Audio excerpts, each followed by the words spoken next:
el libro de Corintios primeramente.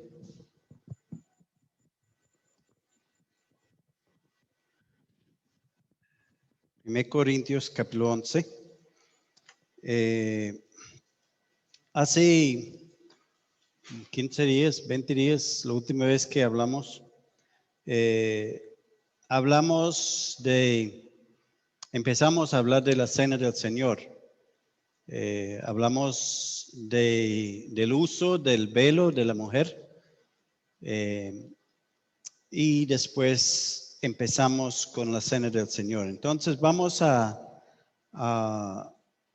seguir terminando con el asunto de la cena del Señor, lo que creemos que la Biblia nos enseña sobre la cena del Señor.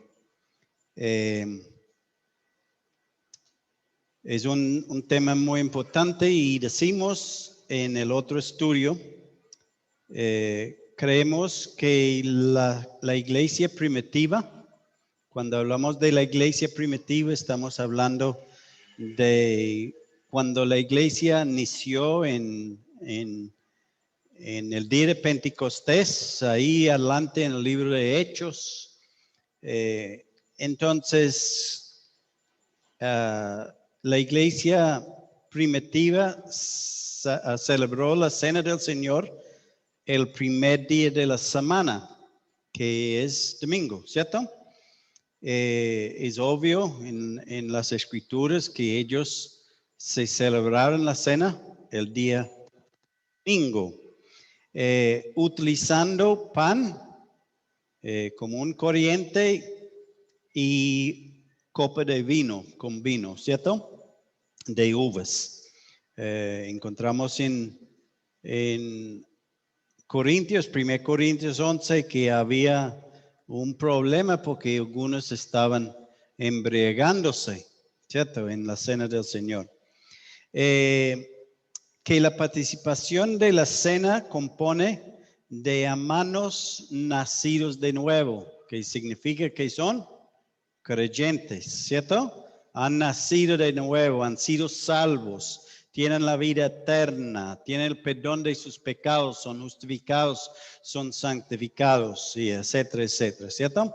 Entonces son hermanos que han nacido de nuevo, que han creído en el Señor Jesucristo, son bautizados, en Hechos vamos a leer eso, y que perseveran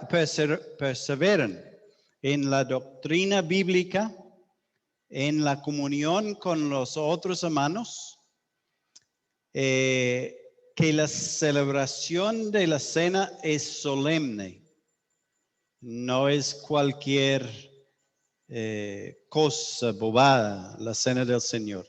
Es solemne y debe ser hecho con reverencia. Entonces vamos a leer los versículos en 1 Corintios capítulo 11 y vamos a leer desde el versículo 17 y dice la escritura: pero al anunciaros esto que sigue, no os alabo porque no os congreguéis para lo mejor, sino para lo peor. Triste situación, ¿cierto? Dice, pues, en primer lugar, cuando os reunís como iglesia, oigo que hay entre vosotros divisiones y en parte lo creo. Entonces no había buena comunión, ¿cierto? Entre los hermanos. Había divisiones, que significa que no había buena comunión. ¿Cierto que sí? Eso es lo que está diciendo. Porque os es preciso que entre vosotros hay disensiones, porque se hagan manifiestos entre vosotros los que son aprobados. Cuando pues os reunís vosotros, esto no es comer la cena del Señor, porque al comer cada uno se adelanta a tomar su propia cena, y uno tiene hambre y otro se embriaga. Pues ¿qué? ¿No tenéis casas en que coméis y bebéis? ¿O menospreciáis la iglesia de Dios?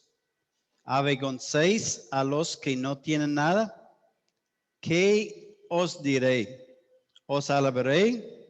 En esto no os alabo. Porque yo recibí del Señor lo que también os he enseñado, que el Señor Jesús, la noche que fue entregado, tomó pan, y habiendo dado gracia, lo partió y dijo: tomad, comed, esto es mi cuerpo, que por vosotros es partido. Haced esto en memoria de mí. Asimismo tomó también la copa después de haber cenado, diciendo: esa copa es el nuevo pacto en mi sangre. Hacer esto todas las veces que la bebieres en memoria de mí. Así pues, todas las veces que comieres este pan y bebieres esta copa, la muerte del Señor anunciéis hasta que Él venga. De manera que cualquiera que comiere este pan o bebiera esta copa del Señor indignamente será culpado del cuerpo y de la sangre del Señor. Por tanto, pruébese cada uno de vosotros, cada uno a sí mismo, y coma así del pan y bebe de la copa. Porque el que come y bebe indignamente, sin discernir el cuerpo del Señor, juicio come y bebe para sí. Por lo cual hay muchos enfermos y debilitados entre vosotros, y muchos duermen. Si pues nos examinásemos a nosotros mismos, no seríamos juzgados. Mas siendo juzgados, somos castigados por el Señor, para que no seamos condenados con el mundo. Así que, hermanos míos, cuando os reunís a comer, esperaos unos a otros. Vamos ahora a Hechos capítulo 2. Hechos capítulo 2 y versículo 41.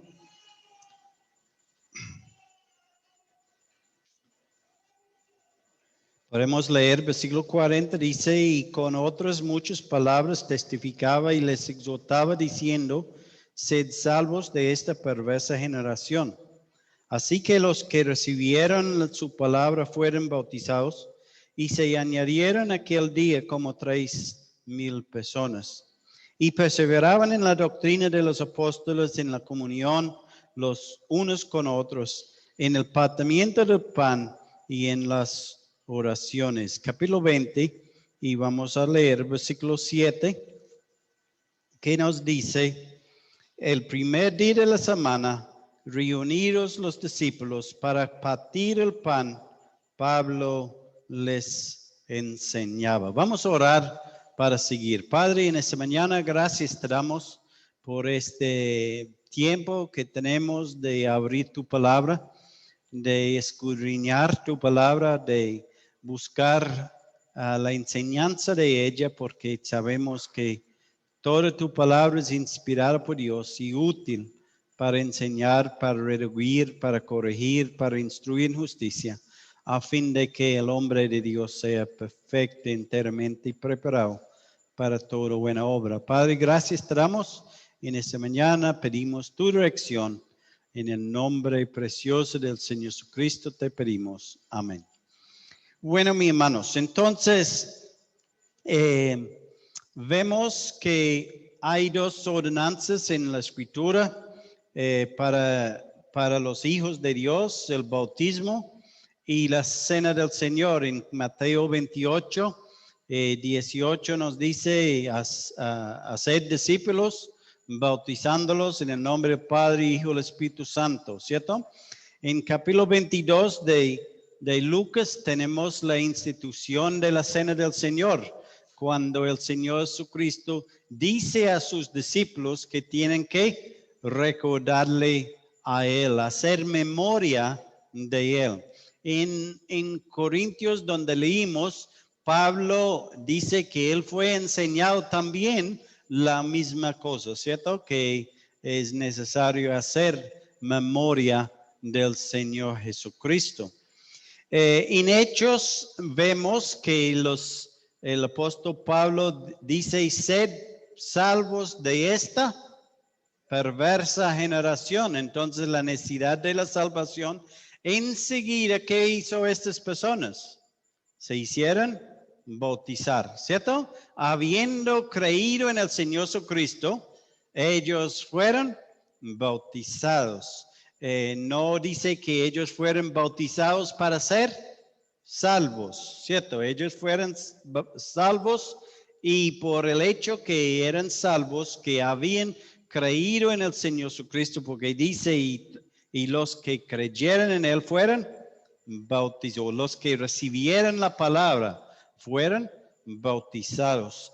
Y después de eso encontramos la secuencia de sus acciones. Recibieron a la palabra, fueron salvos, se hicieron bautizar. ¿Y qué hicieron después? Perseveraban en la iglesia, ¿cierto? Fueron añadidos y perseveraban en la doctrina, en la comunión y en el partimiento del pan y en la oración. Nosotros hemos estudiado esto en el último estudio, entonces pasamos rápidamente. La comunión no es la cena del Señor. La comunión del partimiento del pan no es en sí la cena del Señor. Es parte, forma parte de esta. La cena es la expresión de la comunión. Nosotros podemos cenar, ¿por qué? Porque debemos tener comunión unos con otros. ¿Cierto? ¿Es verdad o no? Eso es lo que dice la Escritura. Que nosotros debemos, la cena del Señor viene después porque tenemos una comunión. Estamos en común unión, ¿cierto? Entonces, la cena del Señor no es la comunión, es la expresión de la comunión que tenemos con el Señor. La cena del Señor no tiene ningún significado para el no creyente. Para la persona que no conoce a Cristo, la cena del Señor en realidad no tiene ningún significado para ellos. ¿Cierto? No lo tiene, porque ¿qué puede tener? Que Cristo murió sus pecados y que son salvos por su gracia cuando no son salvos por su gracia. ¿Cierto? Entonces, no tiene nada de consecuencia para el no creyente. La Escritura indica que los discípulos celebraron la cena con frecuencia. Y lo que vemos es que eran cada 8 días. Eso es lo que indica la Escritura, que los apóstoles celebraban la cena del Señor frecuentemente y lo que vemos cada 8 días. Es posible que al principio, cuando la iglesia inició, es posible que celebraban la cena cada día. Pero al tiempo, lo que vemos es que los discípulos celebraban la cena cada 8 días. El primer día de la semana, y celebrar la cena con pan y con vino, pan que habla del cuerpo lacerado del Señor por nosotros, sufrido por nosotros, y el vino que representa su sangre derramada por nuestros pecados, ¿cierto? Para nuestra redención, para comprar nuestra redención. ¿Qué significa entonces? Leímos en 1 Corintios, leímos de comer y beber, ¿cómo? Indignamente, ¿cierto? Indignamente. Recuerde que hablamos que creemos que la cena del Señor es solemne y debe ser hecha con reverencia, ¿cierto?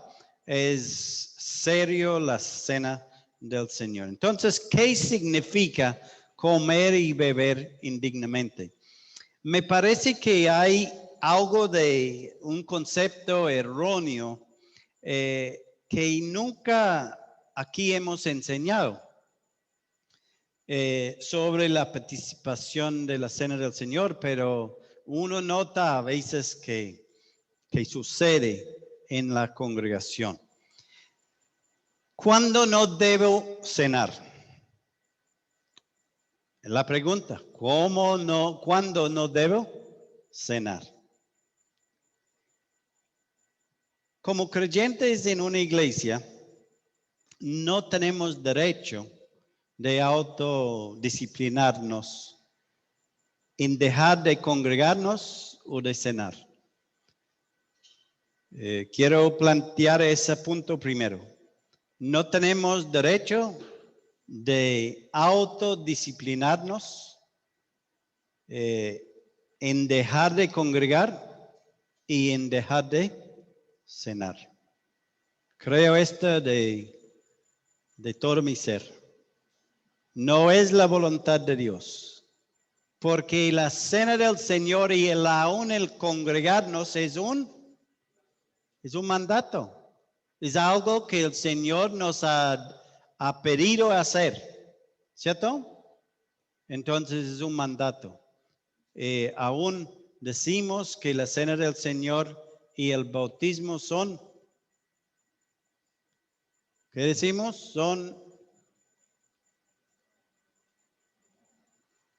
Son instituciones del Señor, es lo que el Señor nos ha dejado hacer, ¿cierto?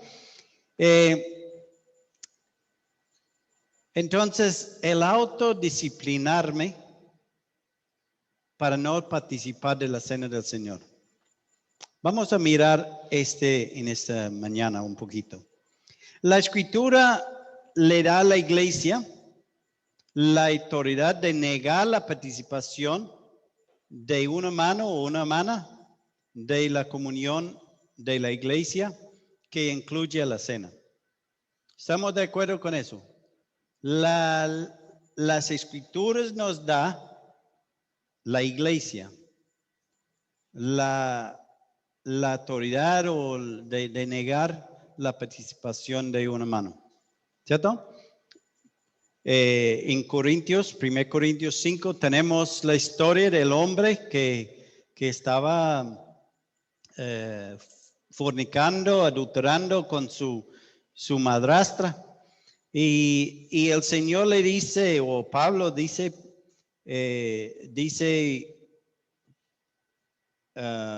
versículo 11, leemos, más bien os escribo que no os juntéis con ninguno que llamándose, ¿cómo? Llamándose creyente, llamándose hermano, fuera fornicario o avaro o idólatra o maldiciente o borracho o ladrón, con él ni aún comáis. Porque ¿qué razón tendría yo para juzgar a los que están fuera? ¿No juzguéis vosotros a los que están dentro? Entonces él está hablando Pablo está hablando a los creyentes de Corinto que ellos tenían que actuar sobre este hermano o estos hermanos que hacen estas cosas. Y ellos, estos hermanos estando dentro de la congregación, ellos tenían que tratarlo a él y ponerlo ¿dónde? Afuera, ¿cierto? Afuera, que no podían ni aún comer con él, porque dice, porque a los que están fuera, ¿quién los juzga? Dios. Quitad pues a ese perverso de entre vosotros. Son palabras duras, ¿cierto? Son palabras que, ¿cierto? Uno de pronto no quiere como utilizarlos, pero es lo que dice la Escritura. Nosotros como la iglesia tiene la responsabilidad de disciplinar a una persona que está andando mal, que no quiere aceptar su error, que quiere continuar en su pecado. La iglesia tiene la autoridad, aunque nosotros recuerda, hace unos días hablamos un poquito de la disciplina y decimos que la disciplina es algo que debemos enseñar primeramente para llegar a tomar la disciplina, ¿cierto? Pero no es algo que lo tomamos como a la ligera. Es algo que tenemos que hacerlo con calma, pero con convicción de la palabra de Dios. La escritura no nos da el derecho o privilegio de disciplinarnos a nosotros mismos. Entonces, vemos que la iglesia sí puede. La iglesia sí tiene la autoridad de la palabra para disciplinar a una mano que anda desordenadamente. Pero nosotros mismos no tenemos la autoridad de disciplinarnos para no venir o no participar en la cena del Señor. ¿Cierto? Entonces, yo sé que algunos están diciendo en su cabeza, ¿qué está diciendo este hermano? ¿Cierto? ¿Qué pasa cuando yo he pecado? Etcétera, etcétera, etcétera. ¿Cierto? Pero el Señor nos da la respuesta de estas cosas y vamos a mirar.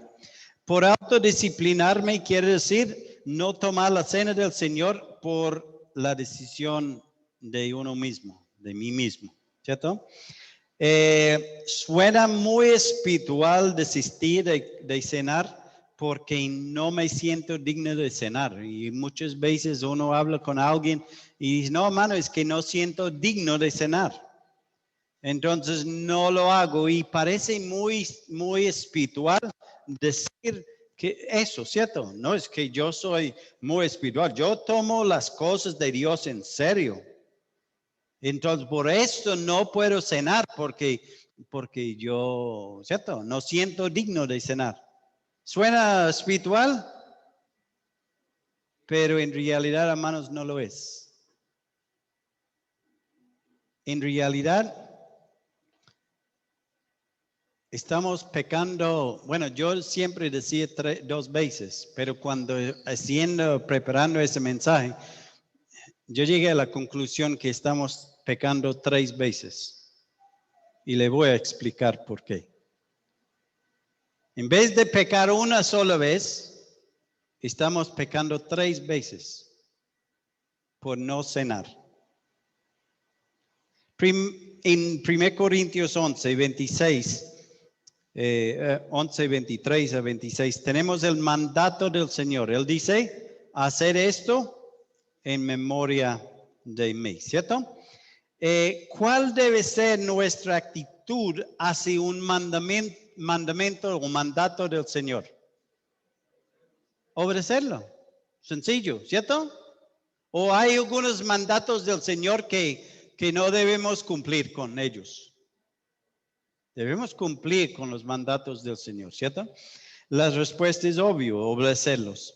Haced memoria de mí, dice el Señor en el versículo 24 y 25 de 1 Corintios 11. ¿Podemos cenar cuando estamos pecando o indignos? ¿O sentimos indignos? ¿Podemos cenar? Para usar la expresión de Pablo, en ninguna manera. ¿Cierto? ¿Cierto que sí? Pablo dice, seguimos pecando para que la gracia de Dios se abunde. ¿En qué dice? ¿Cuál es la respuesta? En ninguna manera. Entonces, ¿podemos cenar cuando estamos en pecado? ¿Cuando sentimos indignos? En ninguna manera, ¿cierto? ¿Cierto que sí? Entonces, ¿dónde está el problema? Vamos a seguir. Dice en 1 Corintios 11:30, dice, el pecado o el cenar, el comer de la cena indignamente, trae sobre la persona debilidad, trae sobre la persona enfermedad, trae sobre la persona aún la muerte, ¿cierto? Dice, aún algunos duermen. Entonces es serio el comer indignamente. En versículo 28 nos dice, por tanto, vamos a leer versículo 27 primero. Dice de manera, entonces después de decirles que tienen que tomar de la cena, él dice de manera que cualquiera que comiere este pan y bebiere esta copa del Señor indignamente será culpado del cuerpo y de la sangre del Señor. Por tanto que pruébese a cada uno a sí mismo y así coma así del pan y beba de la copa. Ahí estamos viendo una pequeña luz. Estamos viendo la provisión de Dios para que nosotros podamos cenar sin hacerlo en una manera indigna. ¿Cierto? La idea es, si encuentro algo en mí, debo arreglarlo antes de. ¿Cierto? Porque nos dice, por tanto, pruébese. Pruébese es ¿qué? Examinarse, investigarse, ¿cierto? Pruébese a quién. Cada uno es personal, ¿cierto? Es yo con mi Señor, personal. Y dice, y coma así, coma de esta manera. ¿Cuál manera es? Lo que él nos dijo en versículo 24 y 25. Dice, habiendo dado gracias, lo partió y tomó y dijo, tomad, comed, etcétera, etcétera. ¿Cierto? Eso es lo que él dice.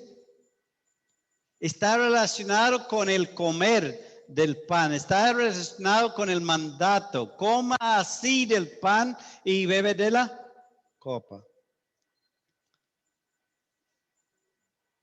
Si no lo arreglo y no ceno, estoy pecando 3 veces. ¿Ya puede ver por qué? Primeramente porque tengo pecado. He pecado, ¿sí? De pronto de actitud, de palabras, de acción y de omisión. Hemos pecado. ¿El pecado es pecado? ¿Sí? ¿Desobediencia? ¿Sí? Hemos pecado. 2. No hemos tratado mi pecado adecuadamente. En Proverbios nos dice, ¿qué nos dice en Proverbios 28:13? El que encubre su pecado no prosperará. Pero el que confiese y qué, y aparte de él, alcanzará misericordia. Entonces, hermanos, la escritura nos da a entender que tenemos que tratar el pecado en nuestras vidas adecuadamente. Tenemos que tratarlo cuando se presenta. En 1 de Juan nos dice que tenemos que confesar nuestros pecados y cuando confesamos nuestros pecados, Él es fiel y justo para perdonar y limpiarnos de toda maldad. Hermanos, ¿cuánto tiempo demora el perdón de Dios por nuestros pecados si nosotros los confesamos adecuadamente, como debemos confesarlos? ¿Cuánto demora? ¿Un mes? ¿Una semana? ¿2 días? ¿3 días? 15 días. Cuando uno va al EPS, ¿cierto? Para autorizar una cosa, le dicen 10 días hábiles. ¿Ah? Imagínense, si 10 días hábiles, Dios dice a nosotros, en 10 días hábiles yo le doy la respuesta. El perdón de Dios es inmediato. Y el tercer pecado es que estoy desobedeciendo el mandato del Señor en no hacer memoria de Él. ¿Estamos de acuerdo o no? Estamos pecando 3 veces. Por autodisciplinarme. Creyendo que yo estoy siendo muy espiritual y que uno no puede jugar con el Señor. ¿Cierto? Eso es lo que pensamos a veces, ¿cierto? Y mire cuán equivocado podemos ser.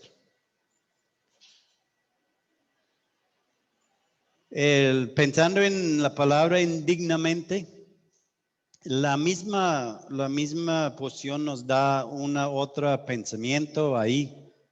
Indignamente puede decir no discernir el cuerpo y sangre de Cristo. En versículo 29 dice, porque el que come y bebe sin discernir, sin tratar el sacrificio de Cristo con el valor y significado que debe tener.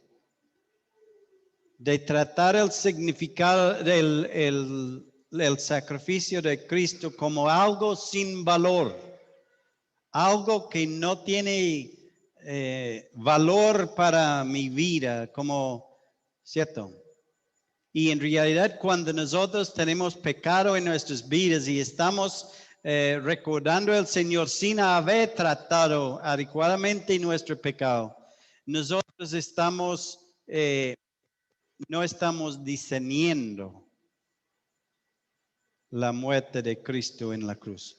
Pero también puede ser nuestras actitudes hacia el sacrificio de Cristo. Podemos estar cenando en ese momento sin haber pecado en cosas, ¿cierto? Robando, peleando, cosas así.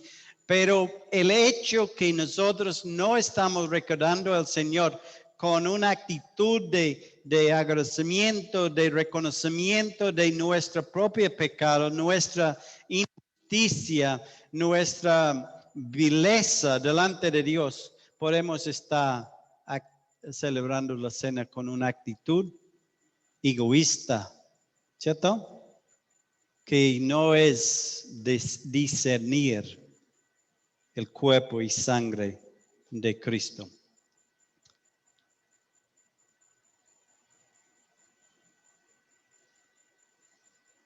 Puede indicar indignamente que participar de la cena con pecado no confesado, pero aún es más amplio el significado.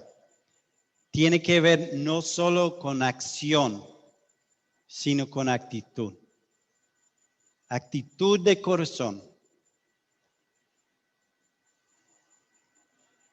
En Salmo 139, 2 dice el salmista, examíname, oh Dios, y conoce mi corazón. Pruébame y conoce mis pensamientos. Y ver si hay en mí camino de perversidad y guíame en el camino eterno. Esa debe ser la actitud de nosotros. Esta debe ser la oración de cada uno de nosotros. Cuando venimos a estar en la presencia del Señor, habiéndonos examinado, probado. Y si hay algo en mí, ¿cuál es el deber nuestro? Es confesar. Pero el pecado no solamente es confesar, hermanos. Hay una parte en el Antiguo Testamento que está bastante clara. Es la restitución. ¿Cierto que sí? Hay restitución. Si mi pecado ha sido contra otro, hay la parte de restitución, donde yo tengo que ir y sanar esa parte, esta otra parte. En la escritura, si uno robó un animal de otro, tenía que pagar con más, ¿cierto? Tenía que aumentar. Él tenía que sentir en su bolsillo. Nosotros tenemos que sentir el daño que nuestros pecados han hecho. Y para terminar, en 1 de Juan 1, 6 al 9, dice, si decimos que tenemos comunión con Él y andamos en tinieblas, mentimos y no practicamos la verdad. Pero si andamos en luz como Él está en luz, tenemos comunión unos con otros. Y la sangre de Jesucristo nos limpia de todo pecado. Si decimos que no tenemos pecado, nos engañamos a nosotros mismos y la verdad no está en nosotros. Si confesamos nuestros pecados, Él es fiel y justo para perdonar nuestros pecados y limpiarnos de toda maldad. El versículo 7 me parece un versículo bastante importante. ¿Cómo recibo yo? ¿Qué debo estar haciendo yo para recibir el perdón, la limpieza por la sangre de Cristo, mi pecado? ¿Cuál es el primer requisito? Andar en luz. Si yo no estoy andando en luz, hermanos, yo puedo gritar 1000 veces al día que el Señor me perdona y no voy a recibir nunca el perdón del Señor. Tengo que estar andando en la luz. Y cuando yo estoy andando en la luz, ¿qué más tengo?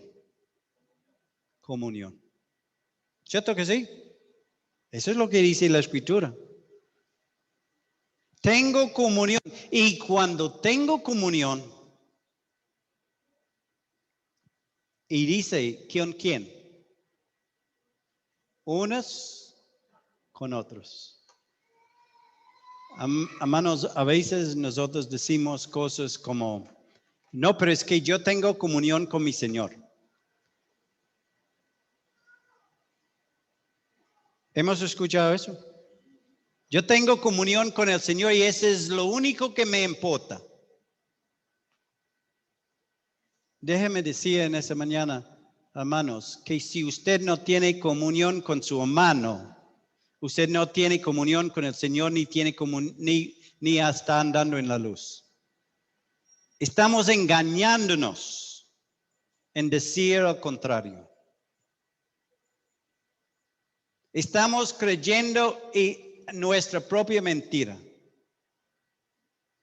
Porque la Escritura no nos justifica a esto.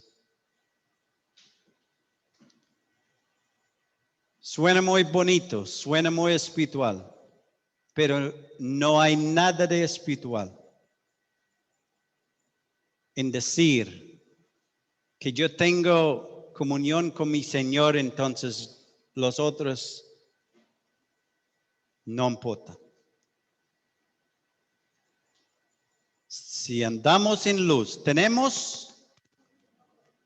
es un hecho, es una verdad. Y la sangre de Jesucristo nos limpia de todo pecado. Hermanos, no estoy diciendo en esta mañana que alguien tiene la libertad de pecar y llegar a sentarse en la cena. Y si alguien ha entendido eso en esta mañana, perdóname por no explicar bien, pero eso no es lo que he dicho. Yo estoy diciendo en esta mañana que si nosotros, teniendo pecado en nuestras vidas, no confesamos nuestros pecados y dejamos de cenar, estamos pecando 3 veces. En vez de hacer la cosa mejor, estamos haciendo la cosa peor.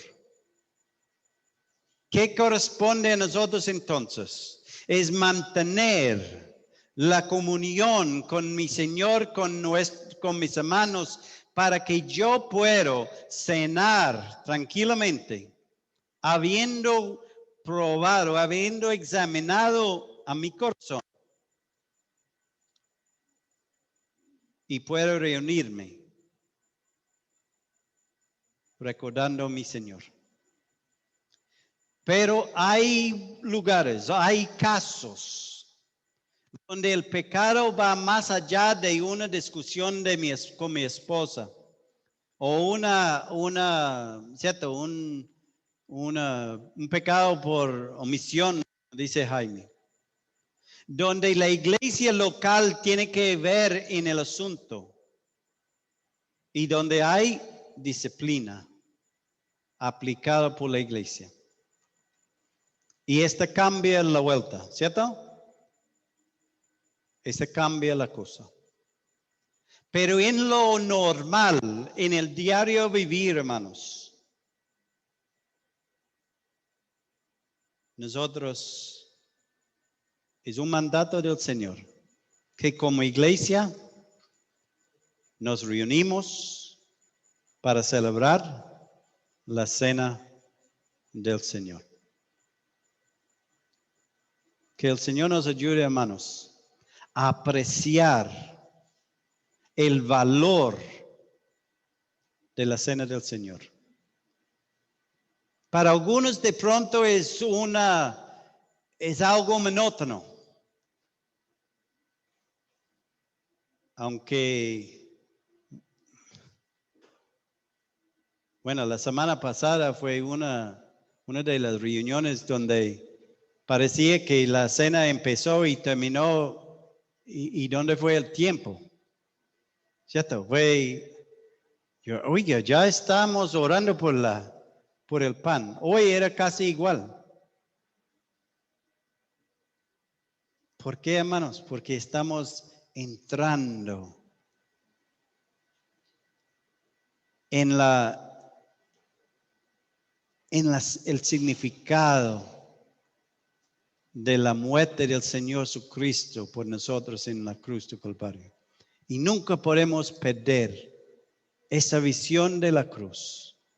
Nunca podemos olvidar de lo que Cristo ha hecho por nosotros. Que el Señor nos ayude, hermanos, a ver cuán precioso es el tiempo alrededor de la persona del Señor Jesucristo. Que podamos venir quitando cualquier velo que no nos permite recordar al Señor, discernir su cuerpo.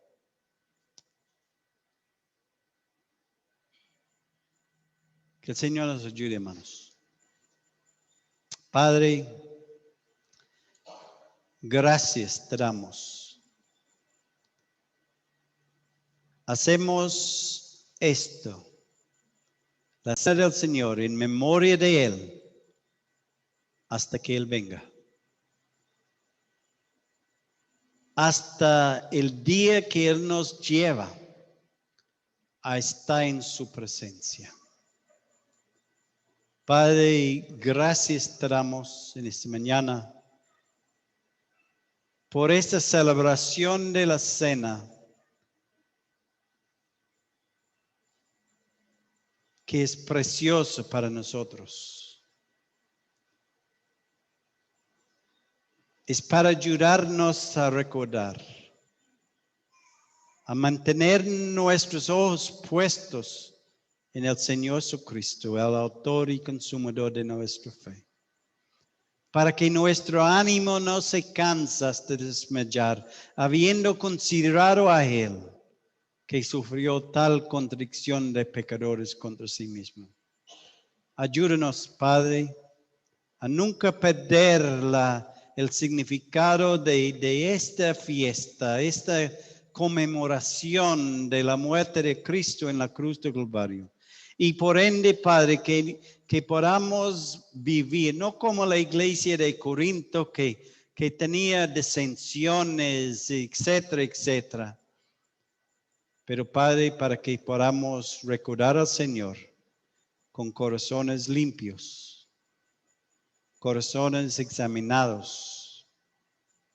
Ayúdanos, Padre. En el nombre precioso de Señor Jesucristo te pedimos. Amén.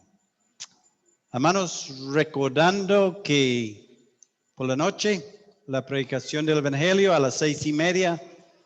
Bienvenidos todos.